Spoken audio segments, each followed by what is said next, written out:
Salut à tous, bienvenue dans The Programmatic Society, un programme qui vous propose d'entendre chaque semaine la voix de ceux qui font le marché du programmatique en français dans le son, international dans le ton.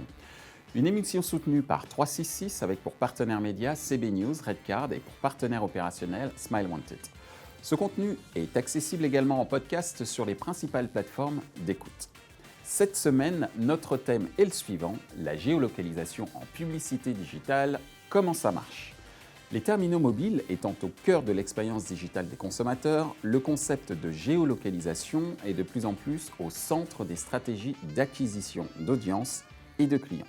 Mais qu'y a-t-il derrière ce concept de géolocalisation amené à se développer de plus en plus fortement avec l'avènement de la 5G et des objets connectés ? Pour en discuter, Luc Vignon de 366, Carole Elouk d'Adventory, Eric Gellers de Programmatic Marketing, Frédéric Oliven, président de l'IAB France. Bonjour à toutes, bonjour à tous, bonjour madame, bonjour messieurs, pour parler de ce sujet qui est clé sur le marché de la publicité digitale et du programmatique en particulier, à savoir la géolocalisation. Nous allons évoquer la manière dont fonctionne ce concept et aussi quels sont les enjeux autour. Et ma première question, et je vais te la poser à toi Luc, même si vous aurez également l'occasion d'y répondre, Eric, Frédéric et Carole. Comment fonctionne la géolocalisation et qu'est-ce qu'on entend par géolocalisation en publicité digitale ? Luc. Me poser cette question-là à moi qui représente la PQR, c'est comme demander à un poisson son sentiment sur l'eau. La géoloc, c'est un élément constituant même de notre ADN. Quand on s'appelle Nice Matin, La Voix du Nord, les dernières nouvelles d'Alsace, Ouest France, le Télégramme de Brest et tous les 47 sites constituant l'ensemble de l'offre, nativement, dans notre ADN, on est géolocalisé. La première porte d'entrée des contenus produits par les 30 000 correspondants, les 25 000 correspondants locaux et les 5 000 journalistes, les 35 000 contenus quotidiens produits sont des contenus dont la porte d'entrée est constituée par les 7 km en moyenne dans lesquels vivent les Français dans leur quotidien. Donc la géoloc chez nous, c'est, comme l'eau pour le poisson, un élément constituant. Après, deux façons de traiter ce sujet-là sur la publicité, soit du contextuel, géolocalisé par définition, ou une entrée plus horizontale, donc ça c'est l'entrée verticale, ou une entrée plus horizontale où on va chercher l'audience constituée par les gens qui consultent du contenu, quel qu'il soit le contenu, sur la zone intéressante pour l'annonceur ou l'agence. Merci Luc. Frédéric, tu représentes en tant que président de l'IAB, j'allais dire l'ensemble de l'écosystème français publicitaire digital. Quelle est ta vision de la géolocalisation ? C'est beaucoup d'honneur que tu me fais et une charge. Donc je vais essayer de me montrer digne.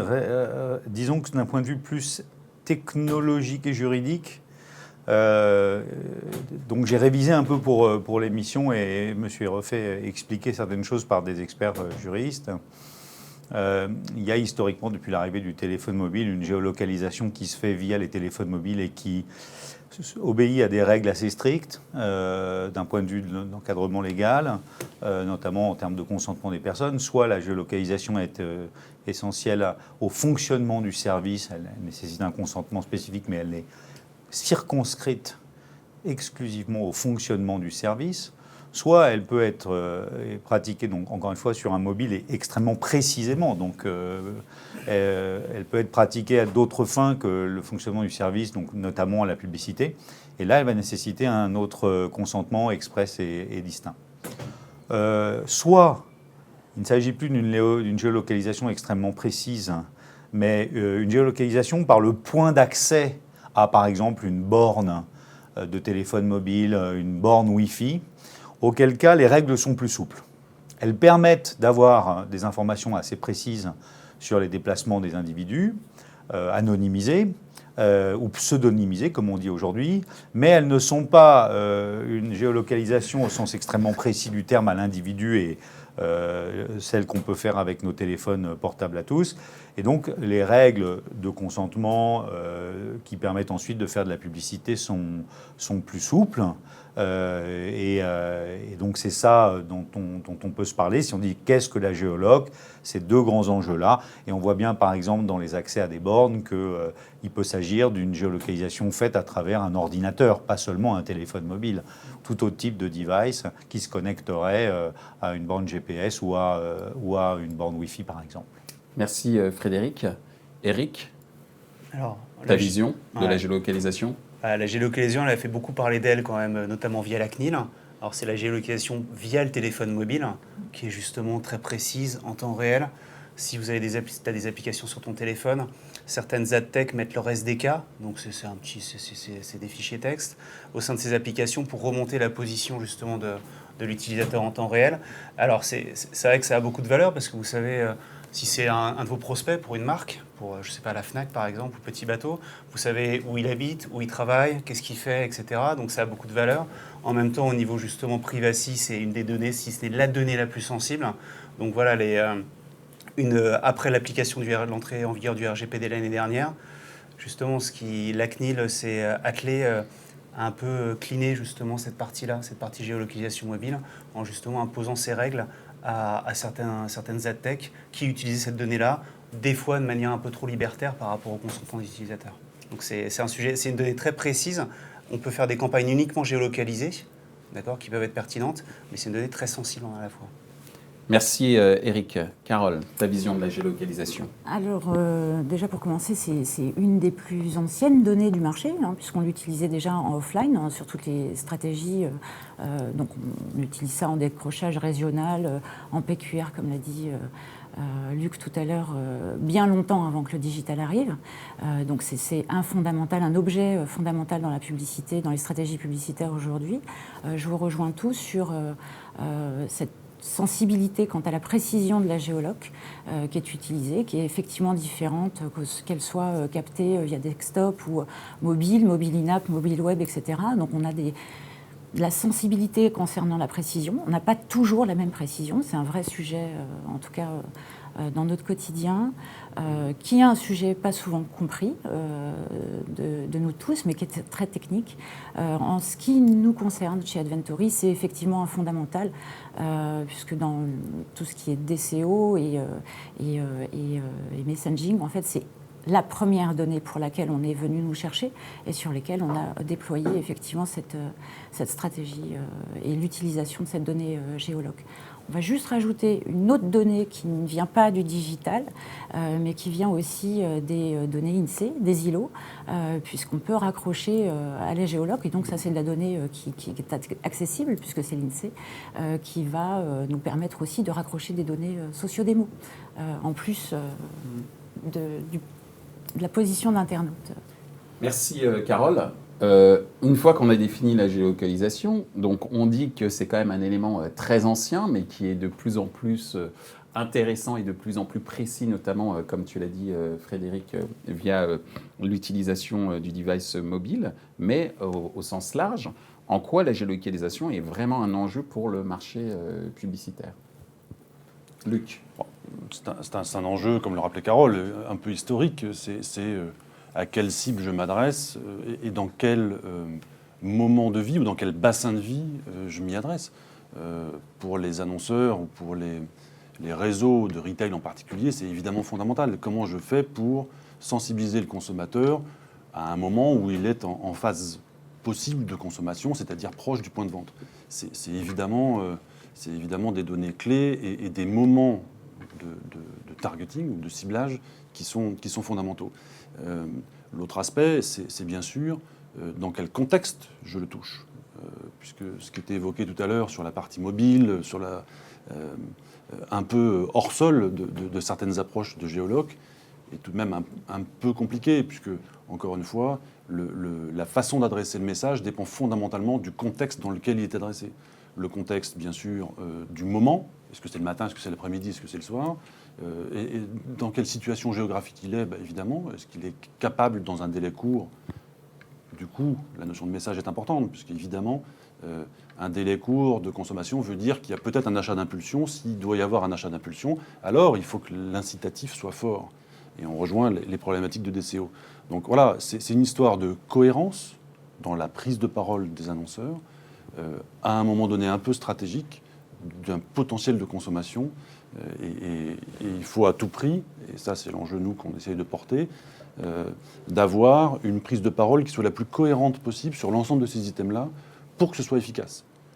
Parce qu'on a toujours un peu dans la pub le côté on utilise de la techno et puis on croit que ça fait tout, un petit peu côté magique, limite Harry Potter et sa baguette magique, mais non, c'est évidemment pas magique et on oublie parfois que la stratégie d'une prise de parole correspond quand même à un certain nombre d'items qu'il faut respecter si on veut que ce soit efficace et pertinent. Alors justement, tu parles de respect d'items et c'est le rôle de l'IAB notamment de faire respecter un certain nombre d'items sur le marché de la publicité digitale. En quoi, de ton point de vue, Frédéric, cette géolocalisation est un enjeu pour le marché et le comprend-il? Quelle est ton observation? Alors, le marché comprend très bien l'enjeu. La technologie, aujourd'hui, permet des choses nouvelles. L'enjeu pour l'IAB, qui représente une part de l'écosystème, c'est, dans sa discussion avec les régulateurs, avec en particulier la CNIL, dans la mise en œuvre du RGPD, d'arriver à trouver la conciliation entre le renforcement de la protection individuelle que prévoit le RGPD, qui est nécessaire, qui est le pendant de ces nouvelles capacités technologiques, et en même temps de ne pas être trop radical dans la mise en œuvre pour permettre à cet essor de ce que permet la géologue de se faire. Et cela, c'est pour tout l'écosystème. Donc Luc l'a parfaitement rappelé. D'un côté, la demande, celle des annonceurs.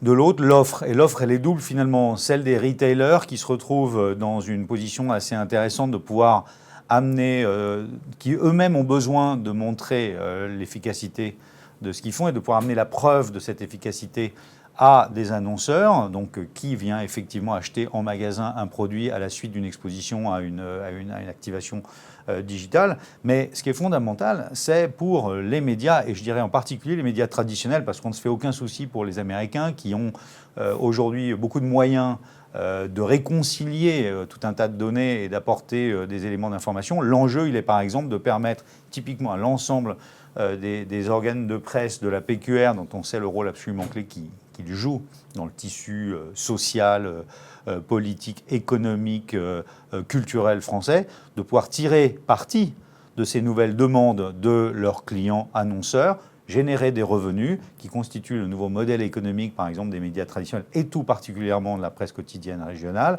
Et donc, ce qu'il faut, c'est que le régulateur ne vienne pas mettre un coup d'arrêt à cela. Donc, la demande, elle est parfaitement comprise, elle est partout. Elle est forte, elle doit totalement protéger, elle doit être totalement respectueuse de la protection renforcée des individus, sans obérer les capacités de monétisation nouvelles que tout cela peut apporter à, en particulier, des entreprises comme celles qui constituent 366 et un certain nombre aussi d'enablers technologiques qui sont des entreprises partenaires de celles-ci. Puisque tu parles d'entreprises partenaires, on va donner la parole justement à l'une d'entre elles, à savoir Adventory par l'intermédiaire de Carole. Alors justement, comment tu fais comprendre à l'ensemble de tes partenaires clients ces enjeux autour de la géolocalisation à travers tes services ou d'un point de vue global, j'allais dire? Alors, il y a deux points. Il y a un point technique qui est effectivement de s'assurer que cette donnée est bien perçue, captée dans les règles en place, notamment celles de RGPD qui sont mises en place, donc dans le respect de la privacy de l'internaute. Donc, il y a un enjeu de compatibilité technique. Comment prends cette donnée, comment je la traduis, comment je l'intègre dans les stratégies digitales, que ce soit des données de ciblage ou effectivement des données qu'on peut effectivement récupérer soit via IP, etc., donc là qui sont plus libres, ou SDK via les DSP, etc. Donc cet enjeu-là, c'est une grosse partie de notre travail, donc d'expliquer beaucoup comment tout ça fonctionne et le faire fonctionner pour X annonceurs. Et il y a un deuxième enjeu qui est un enjeu de qu'est-ce qu'on en fait ? L'objet géoloc, à quoi ça correspond dans une stratégie pour un annonceur. Donc évidemment, là on va rentrer dans de la scénarisation. Qu'est-ce que je raconte ? Quel est le point du message ? Qu'est-ce que je dis à mon internaute ? Donc on va plus rentrer dans des fondamentaux de la publicité, rentrer dans de la pertinence, de l'intérêt et là, dérouler plusieurs types de scénarios. La géologue, ça apporte effectivement tout ce qui est cartographie, points de vente. Si ces points de vente, on peut aller jusqu'à de la remontée d'horaire, d'ouverture d'un magasin. On peut remonter également du stock d'un produit, puisque si on s'est allié jusque-là et si l'annonceur est équipé pour remonter ces données-là, on peut remonter aussi une donnée de stock par rapport à un produit précis, dans une région précise, rattachée à un magasin précis. Donc c'est assez fondamental. On peut rentrer au-dessus de la géologue, la météo, puisque quand on a la géologue, on peut en déduire la météo et rentrer dans des stratégies sur des produits météo-sensitifs, où les ventes sont directement liées à la météo et donc à la géologue de l'internaute. On peut aller sur de la distance. Tu empiètes sur la prochaine question. Sur la prochaine, d'accord. Puisque là, tu commences à rentrer dans les offres. On va y revenir. Okay. Ce que je propose, c'est que, Eric, tu nous expliques, toi, quelle est ta vision autour des enjeux sur le marché publicitaire. Et juste après, on reviendra sur les éléments que tu as évoqués, qui sont la dimension des offres. Alors, au niveau publicitaire, la géologue peut servir à deux usages, principalement. Donc, le ciblage, forcément. Vous habitez dans une zone justement précise où il y a certains points de vente, enseignes qui sont présentes. Donc justement, vous pouvez cibler cette population qui habite dans cette zone, ce qu'on peut faire par rapport à la PQR pour le retail, etc., grâce à la géolocalisation, mais ça sert aussi au tracking, potentiellement. Donc vous avez exposé de la même manière, on a exposé une population dans une zone donnée, donc au sein d'une ville, etc., pour une enseigne précise. Est-ce que la population exposée s'est rendue dans l'enseigne, à visiter le ou les magasins de l'enseigne dans la semaine ou les 2 semaines qui ont suivi ? Voilà, donc c'est vraiment ciblage et tracking. Et la géolocalisation, c'est vrai, comme le disait Carole, c'est un facteur très important pour personnaliser la publicité. Donc ça, on revient sur le côté ciblage et donc la rendre plus pertinente. Voilà. Merci Eric. Donc comme je le disais, on va aborder maintenant la question des offres. Qu'est-ce qu'on peut offrir au marché en termes de géolocalisation ? On a vu qu'il y avait une certaine variété et tu vas y revenir tout à l'heure.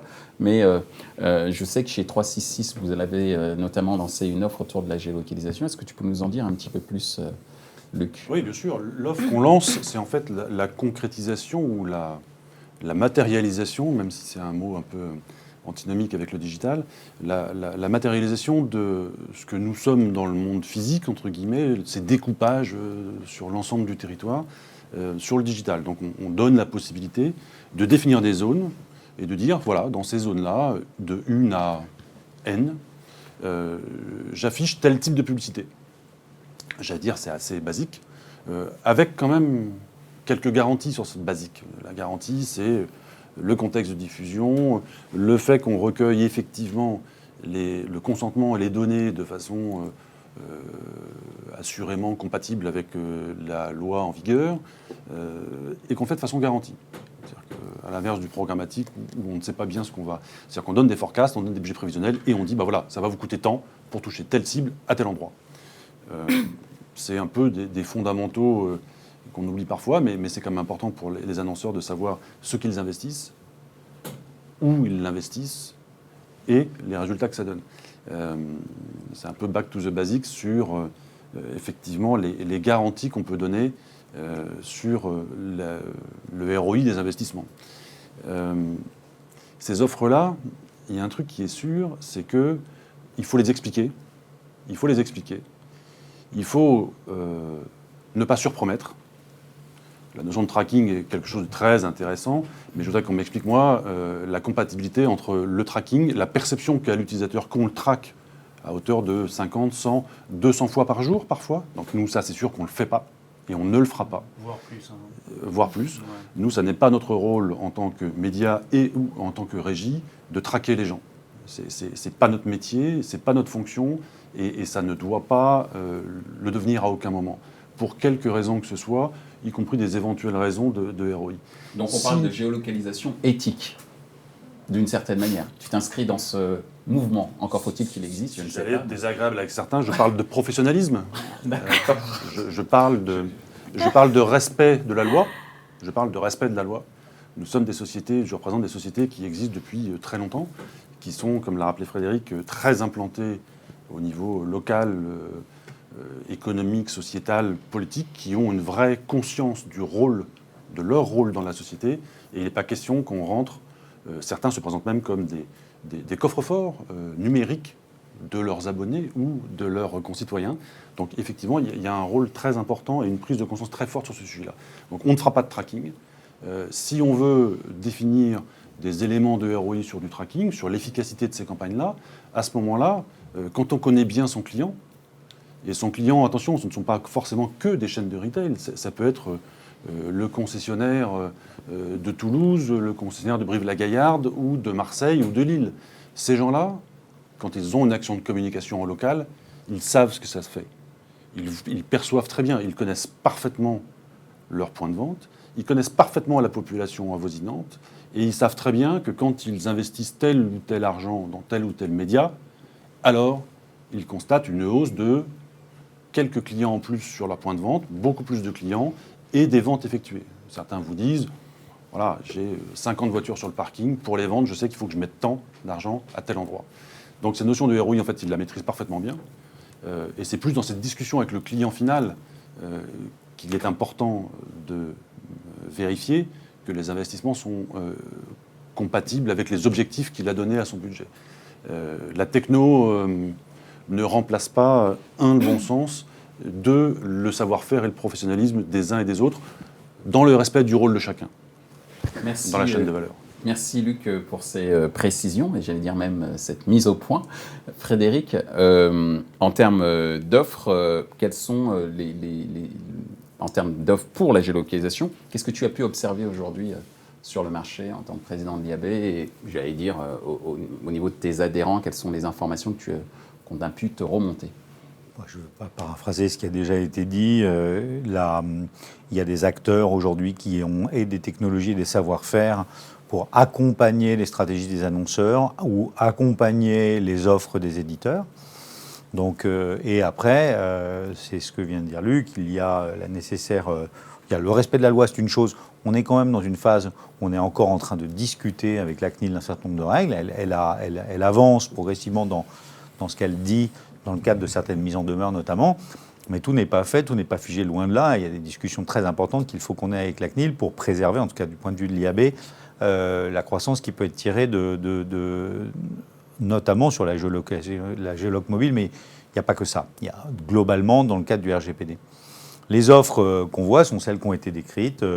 Je pense que ça a été bien résumé autour des deux sujets que sont ciblage géolocalisé. Je vous donne un exemple très simple. Un opérateur de télécom va vouloir toucher par des activations digitales des gens qui sont installés dans des zones éligibles à la fibre. Donc dès lors que ces zones deviennent éligibles à la fibre et qu'on est capable d'identifier ces zones, on va plutôt parler aux gens qui sont dans ces zones. Rien de très intrusif sur la vie privée des gens à ce niveau-là. C'est même au contraire potentiellement quelque chose qui peut être intéressant pour les gens, de voir qu'il y a des offres nouvelles qui arrivent, qui permettent d'avoir du plus haut débit, parfois moins cher, on peut l'espérer, etc., etc. Voilà le genre d'offres qu'il y a. Et pour le faire, il y a besoin d'avoir un écosystème technologique, quelques partenaires qui savent le faire, et ou un écosystème et ou des partenaires. Voilà ce qu'on observe, ce genre d'offres-là. J'en ai parlé tout à l'heure. Les retailers aujourd'hui peuvent exploiter leurs data, à la fois pour du ciblage et de la mesure, ce qui a été indiqué tout à l'heure, la mesure de performance, de transactions, et certains acteurs font de la mesure de visite ou de déplacement à proximité d'un réseau d'enseignes qui a activé une campagne digitale. Donc il y a des partenaires qui font ça. Plusieurs briques doivent être assemblées pour le faire. Vous avez les gens qui sont détenteurs d'un espèce de savoir-faire global et qui vont chercher les technos pour le faire. Puis vous avez des entreprises qui font tout beaucoup plus in-house, parce qu'elles cherchent à acquérir en interne beaucoup de savoir-faire et à acheter les technos qui vont bien. Et puis après, du point de vue des annonceurs, je pense que c'est donc encore une fois l'offre, les partenaires technologiques, les retailers qui, je pense, ont un rôle assez important et qui va grandir. Et puis derrière, les annonceurs eux-mêmes. Et je pense que ça, sur les besoins des annonceurs, je pense que c'est assez clair. Merci Frédéric. Tu parlais des partenaires technologiques, justement. Adventory en est un pour beaucoup dans le cadre de cette géolocalisation. Donc tu as déjà mentionné un certain nombre d'offres. Est-ce que tu peux compléter ce que tu disais tout à l'heure? Je vais compléter parce qu'effectivement, on a parlé de tous les aspects de retail avec donc, l'automobile, les télécoms, les retailers. On a aussi un très très grand acteur qui est très consommateur de la géologue, c'est toute l'activité de tourisme. Nous, on travaille beaucoup avec SNCF, Transavia, la Compagnie des Alpes. Évidemment, rentrer dans de la pertinence de message, pouvoir proposer la bonne ville d'arrivée, de départ, d'arrivée, le bon prix derrière, parce qu'on a aussi toutes ces données-là qui en ressortent derrière. Tout ça, c'est rentrer dans un sujet de pertinence. C'est ce que tu disais, Frédéric, porter la bonne offre aux yeux de l'internaute. On a beaucoup, par exemple, travaillé avec la Compagnie des Alpes sur des sujets de distance liés à la géologue. Dire à un internaute que le parc est à 2 heures de chez toi, ça veut dire que je te propose un ticket, un billet d'entrée. Si on estime que l'internaute est bien plus éloigné que ça, on lui propose un combo nuit d'hôtel plus ticket. Donc là, on rentre vraiment dans le sujet même de la publicité. Donc voilà, il y a un grand intérêt pour toutes ces verticales-là d'acteurs. Un peu plus difficile pour toutes les verticales qui sont très orientées marketing direct et qui ont, elles, besoin plus de conversion, de suivre la conversion offline, puisque là, du coup, on va faire un marketing online qui n'est pas forcément mesurable en off. Donc on a encore un sujet de complexité à ce niveau-là. Merci Carole. Eric, ton observation sur les offres, et après on terminera avec une dernière question très rapide sur la manière dont les annonceurs accueillent ces différentes offres. Mais Eric, justement sur ton observation autour des offres de géolocalisation, qu'est-ce que tu as pu voir? Les offres de géolocalisation, il y a eu un phénomène, il y a quand même, je pense, déjà 3-4 ans, de startups qui sont développées en standalone pour proposer des technologies et des campagnes de géolocalisation pure. Et ce qu'on peut observer quand même depuis 1 an ou 2, alors notamment lié au RGPD, c'est que les éditeurs, je pense, et d'autres sociétés à tech plus globales se sont réappropriés plus fortement la géolocalisation pour l'intégrer dans leur offre et pour ne plus en faire une offre unique. Donc voilà, je pense que c'est une évolution du marché et ces sociétés, ces adtech qui s'étaient montées vraiment autour de la géologue deviennent plus prestataires maintenant d'éditeurs ou d'autres sociétés technologiques qui opèrent dans la publicité. Je pense que c'est une évolution importante. Merci Eric pour ces précisions. Dernière question, les annonceurs dans tout ça, ils réagissent comment par rapport à ces offres de géolocalisation? Parce qu'on a expliqué que c'était assez complexe, que ça voulait dire également peut-être un plus grand contrôle sur certains réseaux de distribution. Est-ce que ces fameux réseaux de distribution accueillent favorablement le fait qu'ils soient traqués d'une manière un petit peu plus poussée? Alors justement, comment les annonceurs réagissent vis-à-vis de ces différentes offres? Luc? Vous avez effectivement mis le doigt sur tous ces sujets-là. L'offre Hexago, nous, donc, cette offre de géolocalisation qu'on a lancée. Hexago, on rappelle, c'est l'offre de 366. C'est l'offre 366 sur l'ensemble de la PQR, l'ensemble des sites de la PQR, territoire national, qui nous permet d'avoir des zones de chalandise ou des zones de diffusion de publicité adaptées, éventuellement en DCO, selon tous les scénarios possibles. Donc déjà, en disant ça, on introduit une forme de complexité dans la définition de l'objectif et dans la mise en œuvre qui est nécessaire derrière. Il y a effectivement plusieurs partenaires autour de la table. Il y a le fait de définir un scénario. Bon. Quel objectif doit-il servir? Donc on est bien dans une forme de complexité, un petit peu dans l'acte de vente, dans l'explicitation de cet acte de vente et dans la structuration même des différents intervenants chez l'annonceur. Ouais. C'est pas que de la pub, ça concerne aussi le marketing, ça concerne aussi éventuellement le réseau. Donc là, on se rend bien compte qu'on se heurte à des organisations qui ne sont pas forcément aussi linéaires que ça, qui ne sont pas toujours super cohérentes avec cette nouvelle complexité, cette nouvelle écriture, quelque part, des prises de parole. Donc, l'acte de vente est un peu plus long. Il y a un intérêt formidable. C'est sûr qu'il y a un intérêt. Nous, à chaque fois qu'on en parle, ah oui, c'est intéressant, c'est comment ça fonctionne. Donc, il y a toute une phase d'explicitation, toute une phase de devis. Combien ça coûte ?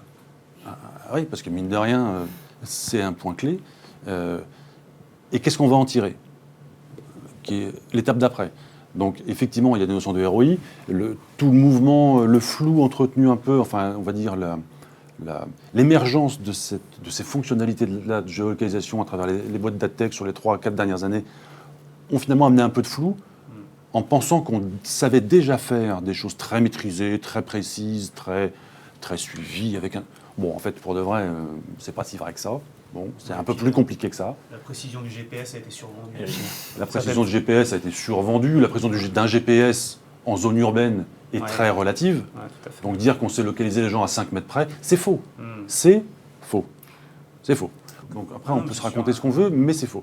Donc, voilà. En tout cas, c'est pas stable. C'est-à-dire que c'est pas vrai d'une zone à une autre. Quoi. C'est pas stable du tout. C'est pas stable. Donc ça veut dire que sur des populations, des dispositifs vendus avec une précision de l'ordre du mètre ou de la dizaine de mètres, voilà, ça c'est faux. Ah oui, c'est faux. Voilà. Ouais, d'accord. Donc c'est ça qu'il faut expliquer et j'allais dire reconstruire derrière quelque chose de plus structuré. Ça prend du temps. Donc il y a un intérêt très fort et il y a une inertie liée aux organisations, liée à une perception, liée à la complexité de mise en œuvre qui est réelle, qui nécessite un peu de temps et un investissement humain important pour le fait de porter ces offres-là et surtout de ne pas survendre les éventuels résultats. Merci Luc. Frédéric, ta vision sur la réception des annonceurs, l'accueil des annonceurs sur ce type d'innovation qu'est la géolocalisation. Donc, je pense qu'ils sont très friands. Parce que on voit bien, d'ailleurs Carole le disait tout à l'heure, c'est pas nouveau, ça remonte, c'est pas le digital qui a amené ce besoin de géolocaliser des stratégies, mais aujourd'hui on voit bien la puissance, le côté scalable de ce genre de démarche. Alors justement, beaucoup d'appétit pour ces innovations, mais la scalabilité concilier avec l'intégration des savoir-faire, des expertises et en fait le fait d'être vraiment souverain sur ces datas pour un annonceur, d'en acquérir une vraie connaissance client nouvelle, on n'en est pas encore là, ou alors encore une fois on passe par les plateformes et on est assez tranquillisé, on externalise finalement l'expertise et la performance à travers les grandes plateformes, mais on va pas faire forcément énormément progresser l'entreprise en termes d'expertise et de connaissance client. Donc, selon les annonceurs, en tout cas ceux qui veulent déployer énormément de choses autour de leur souveraineté sur leur data, ils vont expérimenter de plus en plus et essayer du coup de réconcilier à 360 degrés cette approche géoloc avec leur stratégie. Parce que, par exemple, ce qui est aujourd'hui assez facile à faire, entre guillemets, assez facile, mais sous réserve de ce que viennent de dire les autres participants au débat, c'est de dire je suis dans un univers mobile only, je vais délivrer une activation sur le mobile, et sur les gens qui ont été exposés à ma campagne sur le mobile, c'est là que je vais pouvoir tracer un petit peu et de voir un peu leur comportement. Mais quand un annonceur est en campagne, il n'est pas que sur mobile. Donc ça va être la réconciliation qui va être plus complexe, plus lente. C'est là que je trouve que 366 porte bien son nom. Il y a quand même, à travers un acteur comme 366, une vraie promesse forte et qui sera tenue, je pense, d'avoir une stratégie globale sur l'ensemble du territoire national et à 360 degrés, fixe, mobile, et derrière avec la qualité des contextes qui est quand même très importante et fondamentale, parce qu'on sait que les gens qui sont des clients de la PQR sont attachés à leur territoire. Donc c'est des choses qui comptent. Tout à fait. Merci Frédéric. Eric, et on terminera par toi, Carole, tu auras le mot de la fin. Donc Eric, ton observation sur la manière dont les annonceurs accueillent ce type d'offres ? Justement, pour un peu terminer sur un exemple assez positif, certains annonceurs vont justement... la géolocalisation va permettre à certains annonceurs de couper, voire de diminuer drastiquement, voire de couper, des canaux de communication plus anciens, assez polluants. Je pense notamment à la grande distribution. Un Monoprix a annoncé qu'il allait arrêter de distribuer des catalogues en boîte aux lettres. Donc des catalogues non adressés en boîte aux lettres. 80-90% de ces catalogues finissent à la poubelle.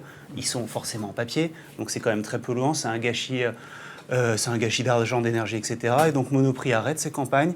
Et s'ils peuvent arrêter les campagnes de catalogues adressés sans adresse aux consommateurs, c'est bien grâce à la géolocalisation, parce qu'ils peuvent maintenant délivrer des campagnes géolocalisées au travers des mobiles, alors soit par rapport à des gens qui ont déjà l'application Monoprix ou pas, et donc justement rendre la communication digitale pertinente par rapport au lieu de vie des consommateurs. Donc c'est quand même très positif, parce que ça va dans le sens de l'écologie.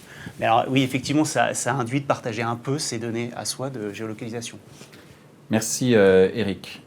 Carole, le mot de la fin. Alors, pour nous, les annonceurs, en fait, c'est très très mature de leur côté. Hein. C'est quelque chose qui est moins siloté, très très mature, parce que ça impacte trois fondamentaux chez eux. Indirectement, ça impacte leurs ventes, enfin, c'est immédiat. Le volume des ventes est impacté. Deux, il y a une relation avec leur réseau local qui, du fait du digital, où on s'est retrouvé à un moment à une position, est-ce que je fais que du on, est-ce que je fais que du off, comment je réconcilie les deux, définitivement mettre la main sur la géologue et intégrer la géologue dans ces stratégies digitales a permis de réconcilier le discours de la marque et de soutenir le local fortement. Donc ça, c'est vu, c'est fait. Enfin voilà, on a aussi ces actions-là. 366 rentre dans cette veine-là. Et puis, il y a aussi un sujet de trade marketing. On a vraiment, par rapport aux retailers, on a vraiment des sujets trade où une marque, souvent les FMCG, qui veulent être distribués, ou ont des réseaux de distributeurs plus ou moins spécifiques, ces campagnes-là sont aussi payées par ces réseaux-là. Et donc, c'est quelque part une mesure, donc ça c'est une mesure qu'on peut apporter comme preuve de soutien de la marque et de la promotion de la marque sur son réseau et pour soutenir son trade.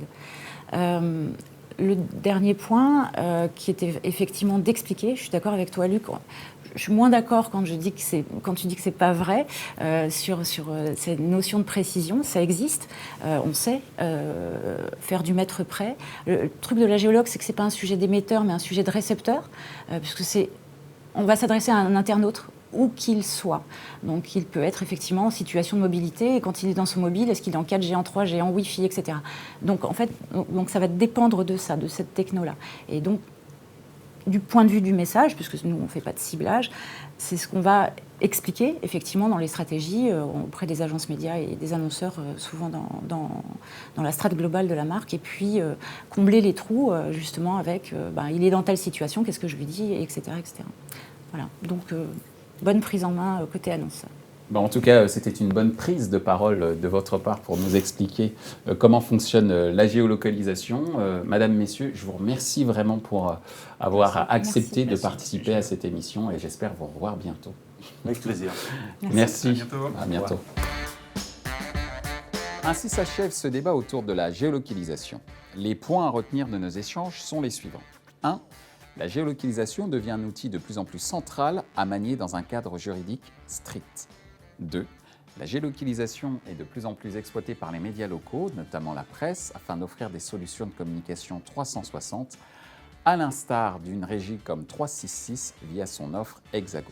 Retrouvez ce programme en podcast sur les principales plateformes d'écoute. Merci à 366 pour leur soutien, ainsi qu'à nos partenaires médias CB News, Redcard et notre partenaire opérationnel Smile Wanted. Merci également à l'ensemble des équipes d'Atelier B pour la réalisation de ce programme.